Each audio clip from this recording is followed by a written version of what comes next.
మనిషి చేతిలోకి ఫోన్ వచ్చిన తర్వాత వాడి చేతిలోంచి జీవితం జారిపోయింది. ముందు బోర్డమ్ ఉండేది, కానీ ఇప్పుడు స్క్రోలింగ్ ఉంది. డిఫరెన్స్ ఏంటంటే అప్పుడు మనిషి ఆలోచించేవాడు, కానీ ఇప్పుడు స్వైప్ చేస్తున్నాడు. బస్సులో, బాత్రూంలో, బెడ్ మీద, మీటింగ్లో, ఆఖరికి అంత్యక్రియల దగ్గర కూడా ఫోన్ చూస్తున్నారు. మనిషి ఇప్పుడు ఒంటరిగా ఉండలేడు. సైలెన్స్ భయపెడుతుంది. ఎందుకంటే సైలెన్స్లోనే నిజాలు వినిపిస్తాయి. నీకు లైఫ్లో ఏం కావాలో, ఎవరిని ప్రేమిస్తున్నావో, ఎందుకు అన్హ్యాపీగా ఉన్నావో అన్నీ అక్కడే బయటపడతాయి. అందుకే జనాలు నోటిఫికేషన్స్లో దాక్కుంటున్నారు. ఫన్నీ థింగ్ ఏంటంటే మనిషి ప్రపంచంతో కనెక్ట్ అయ్యాడు, కానీ తనతో డిస్కనెక్ట్ అయిపోయాడు. ఫాలోవర్స్ పెరిగారు, ఫ్రెండ్స్ తగ్గిపోయారు. డీపీలు నవ్వుతున్నాయి, కానీ మనుషులు కాదు.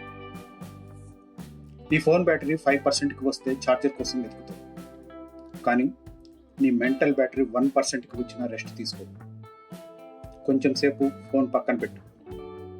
నీ రూమ్ను చూడు, మీ అమ్మని చూడు, నీ లైఫ్ని చూడు. ఎందుకంటే స్క్రీన్ మీద కనిపిస్తున్నది ప్రపంచం కాదు, అది కేవలం డిస్ట్రాక్షన్.